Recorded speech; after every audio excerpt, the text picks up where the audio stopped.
Assalamualaikum warahmatullahi wabarakatuh. Saya Ismail Fatia sebagai pemateri 1, ada pula Akmal Faiz pemateri 2, dan Olga Dian Adila pemateri 3. Kami dari kelompok 7 akan mempresentasikan materi tentang manajemen kafetaria sekolah dalam pendidikan. Mata kuliah manajemen layanan khusus. Langsung saja, yang pertama itu konsep dasar kafetaria sekolah.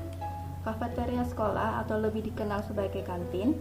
Istilah tersebut berasal dari bahasa Belanda yaitu kantine, yang berarti sebuah ruangan dalam sebuah gedung umum dapat digunakan pengunjungnya untuk makan, baik makanan yang dibawa sendiri maupun makanan yang dibeli di tempat.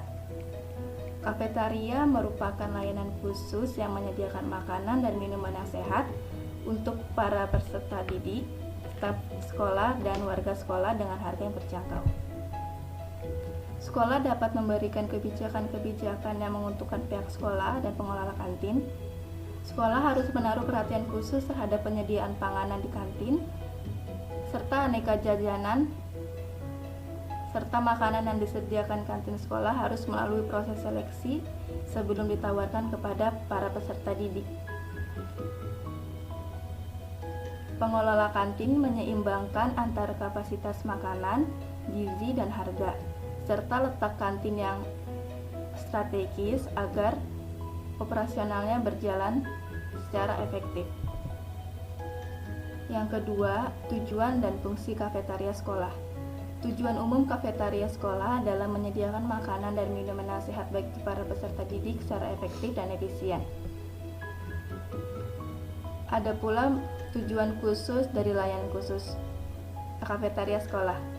Menurut Imron, tujuan khusus dari layanan khusus kafetaria sekolah yaitu 1. Memudahkan peserta didik mendapatkan makanan dan minuman yang terjamin kebersihan dan kesehatannya, serta sesuai dengan uang sakunya. Dan yang kedua, menghindari efek negatif dari warung di sekitar sekolah yang tidak dapat dikontrol sekolah. Ketiga, dapat dimanfaatkan sebagai tempat belajar maupun kegiatan lainnya di luar kelas. Keempat, peserta didik mengenal jenis makanan sederhana dan murah harganya, tapi tinggi kandungan gizinya.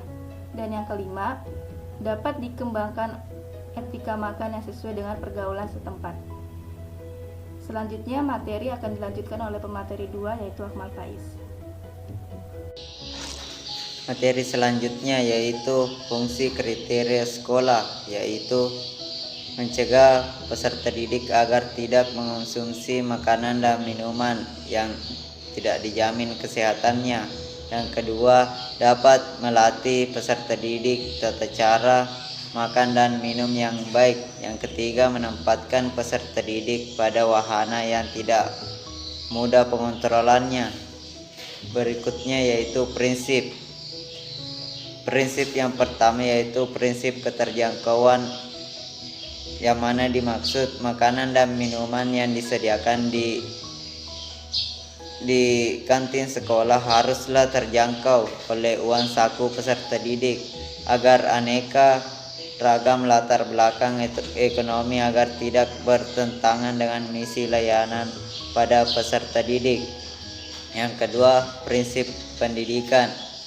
Layanan kriteria haruslah dalam rangka pendidikan kepada peserta didik, berarti layanan kafetaria peserta didik tidak banyak diorientasikan ke profit atau sekedar mencari keuntungan saja. Yang ketiga, prinsip kooperatif.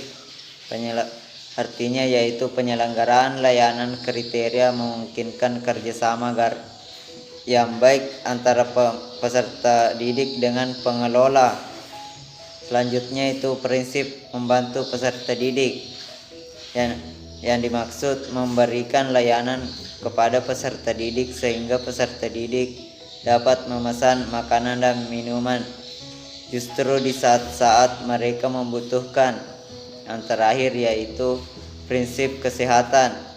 Maksudnya makanan dan minuman yang tersedia harus terjamin kebersihan dan kesehatannya sehingga dapat mendukung kegiatan belajar peserta didik. Jadi sekolah tidak akan menjual rokok, minuman keras, dan mempunyai kadar alkohol serta makanan lain yang tidak baik untuk kesehatan. Sekian materi dari saya. materi selanjutnya yaitu jenis layanan kafeteria. Menurut Imron, ada beberapa jenis layanan kafeteria. Yang pertama, sistem dilayani, yaitu peserta didik memesan makanan atau minuman yang ia inginkan. Yang kedua, sistem melayani sendiri atau swalayan, yaitu peserta didik dapat mengambil makanan sendiri yang disukai dan tersedia. Yang ketiga, sistem warung, yaitu ada beberapa jenis makanan dan minuman yang dipesan dahulu atau ada yang tinggal mengambil saja tanpa memesan. Yang keempat, sistem bon, yaitu peserta didik bebas makan dan minum dan tidak harus membayar pada saat itu.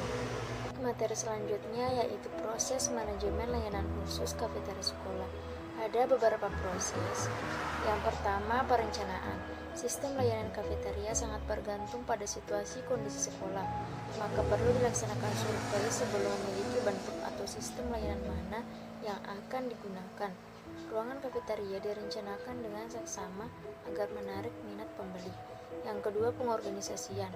Personal kafeteria yang profesional dibutuhkan untuk mengelola dan menangani kafeteria sekolah dengan baik. Yang ketiga yaitu penggerakan. Pada tahap ini, penataan sarana fisik yang baik akan sangat mempengaruhi kecepatan pelayanan, sehingga akan mempengaruhi kenyamanan dari pelanggan, khususnya peserta didik.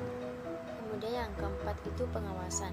Kafeteria sekolah dapat memberikan peluang untuk mengembangkan pertumbuhan tingkah laku dan kebiasaan positif di kalangan peserta didik dan personil sekolah lain. Itulah pemaparan materi dari kelompok kami mengenai manajemen kafeteria sekolah dalam pendidikan. Wassalamualaikum warahmatullahi wabarakatuh.